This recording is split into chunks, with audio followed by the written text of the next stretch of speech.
ಒಂದೊಂದು ಸಲ ಭ್ರಮೆಗೆ ಒಳಗಾಗುವುದು ಸರಿ. ಕಾಡುತ್ತದೆ ನಮಗೊಂದು ಹಗ್ಗ, ಪಕ್ಕದನ್ನು ಹಗ್ಗ ಅಂತ ಮುಟ್ಲಿಕ್ಕೆ ಹೊರಟ್ರೆ ಅದು ಹಾವಾಗಿ ಕಟ್ಟಿರ್ತದೆ. ಸ್ವಲ್ಪ ವಿಷ ತಾಗಿದ್ರೆ ಸಾಕು, ಶರೀರವನ್ನೇ ಸುಟ್ಟು ಸುಡುಕರಿಯಾಗುತ್ತದೆ ಅಲ್ವಾ?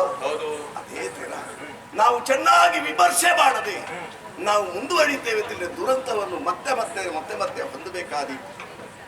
ಪ್ರಪಂಚದಲ್ಲಿ ಅತಿ ಎತ್ತರವಾದಂತಹ ಸ್ಥಾನವನ್ನು ಹೊಂದಿದವ ನೀನು ಮೂರ್ಖರಾಗಿ ಈ ಕಾಲಕ್ಕೆ ಕಾಣಿಸಿಕೊಳ್ತಿದ್ದೇವೆ ನಮಗೆ ಮನಸ್ಸಿಗೆ ಸಮಾಧಾನ ಇಲ್ಲ. ಏನಿದ್ರೂ ಸಹ ವಿಮರ್ಶೆ ಅನ್ನುವುದು ನಮಗೆ ಬೇಕಾಗುತ್ತದೆ. ಬುದ್ಧಿ ಇರ್ತದೆ, ಮನಸ್ಸು ಇರ್ತದೆ. ಮನಸ್ಸು ಹೇಳಿದಾಗ ಕೇಳುವುದಲ್ಲವಲ್ಲ, ಬುದ್ಧಿ ಇರುವುದೇ ತರ್ಕಿಸಿಕೊಳ್ಳುವುದಕ್ಕೆ. ಆದ್ದರಿಂದ ಸನ್ನಿಧಾನದಲ್ಲಿ ಹೇಳ್ತಾ ಇದ್ದೇನೆ, ಬಿಡು ಮನದ ಮೂರ್ಖತೆಯ. ಏನಿದ್ರೂ ತೈಜಗದ ಒಡತಿ ಅನ್ನುವ ಸತ್ಯವನ್ನು ನಾವು ಒಪ್ಪಿಕೊಳ್ಳಲೇಬೇಕಾದಂತಹ ಅನಿವಾರ್ಯತೆಯನ್ನು ಈ ಕಾಲಕ್ಕೆ ಕಂಡುಕೊಳ್ತಾ ಇದ್ದೇವೆ. ಹೀಗಿರುವಾಗ ನಾವೇನು ಮಾಡಬೇಕು? ಭಕ್ತಿಯಿಂದ ಅವಳ ಬಳಿ ಸಾರಬೇಕು. ಬ್ರಹ್ಮದೇವರ ಅನುಗ್ರಹ ಏನು ನಮಗೆ ತಿಳಿಯದಿದ್ದ ವಿಷಯವಲ್ಲ. ಮರಣದ ರಹಸ್ಯವನ್ನು ಅರ್ಥವಿಸಿಕೊಂಡವರು. ಹೀಗಿರುವಾಗ ಬಂದವಳು ಕೌಶಿಕೆ ಅನ್ನೋದು ಸತ್ಯ. ಅವಳಲ್ಲಿ ಕಾದಾಟಕ್ಕಾಗಿ ಹೊರಡುವುದಲ್ಲ. ಜಡಜಭವನ ವರದ ತೆರದಿ ಅದೋ ನಾವು ಆಯುಷ್ಯದಿಂದ ಸುಖದಲ್ಲಿ ಕಾಲ ಕಳೆಯುವಲ್ಲಿ ತ್ರೈಜಗದ ಒಡತಿಯಾದ ಯಾವಳು ಕಾದಮ್ಮ ಕಾಂತಾರದಲ್ಲಿ ಕಾಣಿಸಿಕೊಳ್ತಾಳೋ ಅವಳ ಚರಣ ಕಮಲಗಳಿಗೆ ನಾವು ಭಕ್ತಿಯಿಂದ ನಮಸ್ಕರಿಸುವ.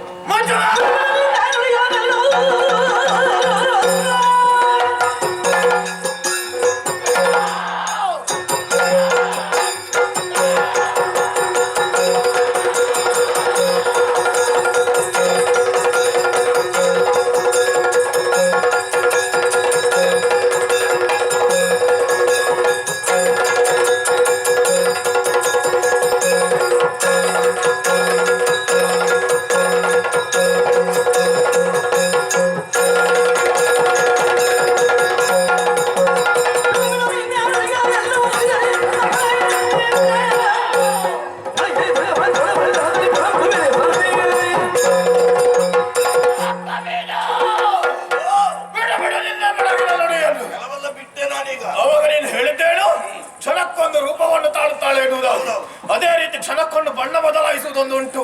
ಅದ್ಯಾವುದು ಮಲ್ಲಯ್ಯ? ಯಾವುದು? ಸರಿಯಾಗಿ ಆಲೋಚನೆಯನ್ನು ಮಾಡು. ಯಾರ ಬಗ್ಗೆ? ಕದಂಬ ಕಾಂತಾರದಲ್ಲಿ ಕುಳಿತುಕೊಂಡು ಶುಂಭನಲ್ಲ ನಿಶುಂಭನಲ್ಲ ಪ್ರತ್ಯಕ್ಷ ಶಂಭುವೆ ಮರಳಿ ಸಮರಕ್ಕೆ ಎನ್ನುವುದಾಗಿ ಕತ್ತಿ ಕಾಳಗಕ್ಕೆ ಆಹ್ವಾನವನ್ನು ಕೊಟ್ಟಿದ್ದಾಳೆ.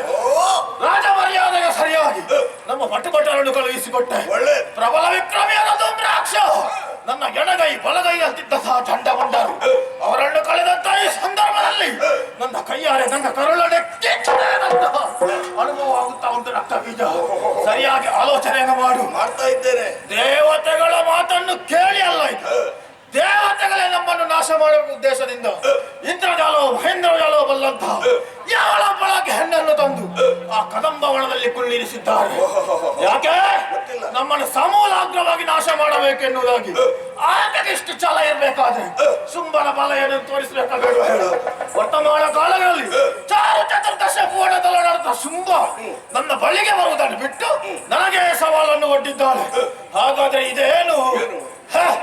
ಎಲ್ಲ ಅರ್ಥವಾಗಿ ಹೋಯ್ತು. ರಕ್ತ ಬೀಜ ನೀನೇ ಇಷ್ಟು ಬಣ್ಣ ಬಣ್ಣದ ಮಾತನಾಡುವುದು ಯಾಕೆ ಅಂತೇಳಿ. ಇದಕ್ಕೆ ಮೊದಲಿದ್ದವರೆಲ್ಲ ಹೋಗಿದ್ದಾರೆ. ಇನ್ನು ನಾನು ಹೋದ್ರೆ ನಾನು ಕೂಡ ಸಾಯುತ್ತೇನೆ ಎನ್ನುವುದಾಗಿ ಬೆಣ್ಣೆಯಿಂದ ಕೂದಳನ್ನು ಎಳೆದ ಹಾಗೆ ನಯವಾಗಿ ಮಾತನಾಡುತ್ತಾ ಇದ್ದೀಯಲ್ವ. ಇನ್ನಲ್ಲಿ ಕೊನೆಯದಾಗಿ ಒಂದು ಮಾತನ್ನು ಹೇಳ್ತಾನೆ. ಹೇಳಿ. ಹೋಗುವುದಿದ್ರೆ ನನಗಿಂತ ಮೊದಲಾಗಿ ನೀನು ಹೋಗಬೇಕು. ಇಲ್ಲದೆ ಇದ್ದಲ್ಲಿ ಚಂದ ಅಂಜೂರು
ಈ ಕಣ್ಣು ದೇವಿ